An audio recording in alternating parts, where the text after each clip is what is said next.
Welcome to the Hindu editorial analysis on May 7, 2022. The first article I am going to discuss is titled Countdown.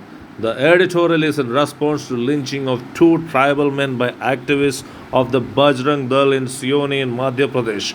The theme of the article is a review of the strictness of the cow slaughter laws vis-a-vis anti-lynching laws. Lynching is the killing of someone by a group of people for an alleged offense involving social outlook of a violation. Lynching by cow vigilantes are a common sight in India. Most of the times, Muslims, Dalits, and tribal people are at the receiving end of this social label. Cow vigilantes are those who use physical force in the name of cow protection. In April 2017, murder of a dairy farmer Behlu Khan is one of the dastardly acts by so-called cow vigilantes.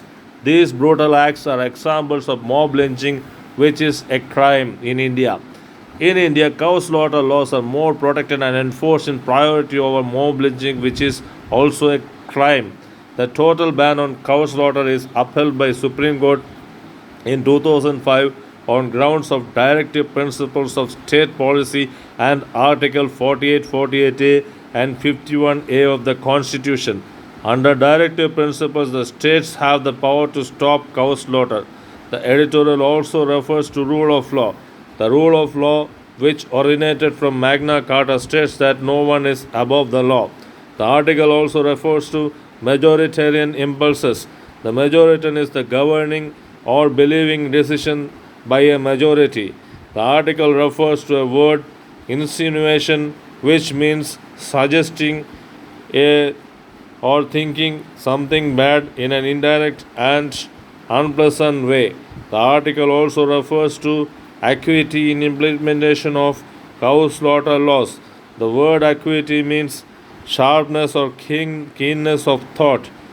Thus, the article is filled with rich vocabulary, my dear friends. The second article to be discussed is overcoming differences. The article refers to Prime Minister Narendra Modi's visit to recently elected French President Emmanuel Macron amid his 3-day tour to Europe. The editorial is based on India's efforts at building strong ties with Europe in the backdrop of European ire on Russia on Ukraine war. The article refers to European Commission President Ursula von der Leyen's recent visit to India to discuss Ukraine war. The article also refers to PM's visit to Germany and Denmark and the Nordic Summit. The German visit, the Denmark and the Nordic Summit are already discussed in length in the editorial analysis a few days back. The present article discusses bilateral ties with France. India and France discussed the food and agriculture resilience mission for ensuring food security in the most vulnerable countries. The focus of the mission was on wheat exports. In a recent editorial analysis, I had taken up the issue of wheat shortages India is facing now. India and France are coming together to encourage International Solar Alliance, which was co-founded by India and France in 2015. Solar energy is a renewable energy and is climate friendly. India and France are planning to build integrated global supply chains in solar energy. The solar energy immense will be marketed in Asia and Europe. India and France have a 60-year-old strategic partnership in the field of space. In 1998, France supported India when US imposed sanctions on India in view of nuclear tests in Pokhran. The sanction is a punishment for infringing upon the international law. France has a civil nuclear deal with India since 2008, and France bid for 6 nuclear power plants in Maharashtra Jaitapur. France's electricity de France is the key player in supplying nuclear energy to India. The third article to be discussed is a new track for capital punishment jurisprudence.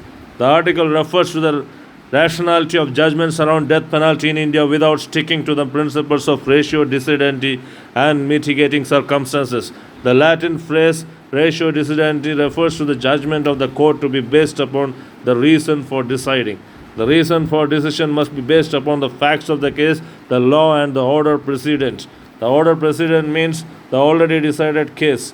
The article refers to Bachan Singh versus State of Punjab case in 1980, which laid down the guiding principles of the jurisprudence around capital punishment. The article explains beautifully the terms sentencing court, which is the sessions court delivering capital punishment, and the confirming court, which is the high court confirming the death sentence of the sessions court. The Bachan Singh case laid down the test of mitigating circumstances to be looked into before awarding a death sentence. The court must award death sentence only in circumstances where the reformation of the convicted is unquestionably not possible. The ratio decidendi is the criteria set out in the Bachan Singh case. The ratio decidendi is the mitigating factor of foreclosing all options of reform of the convicted person as certified by a panel of professionals trained in psychology, sociology, criminology, and of course law. The article points out that the wisdom enshrined in Bachan Singh case is not applied even now 40 years after the cardinal rule is established in the case, that is ratio decidendi and mitigating factor. The fourth article to be discussed is titled In Rising Heat, the Cry of the Wilting Outdoor Worker. The article discusses the heat wave in North India and connects it to man-made climate change and expresses concern how the heat wave is affecting the outdoor workers and poor people, and suggests safety nets around financial transfers and crop insurance are only way out. The article points out indicating safety nets, a combination of targeted transfers and insurance schemes, as the ways of stopping the vagaries of runaway climate change. The article discusses a word predicament, which refers to difficult or unpleasant situation. The article also refers to anthropogenic interferences as responsible for soaring temperatures contributed by greenhouse gas emissions.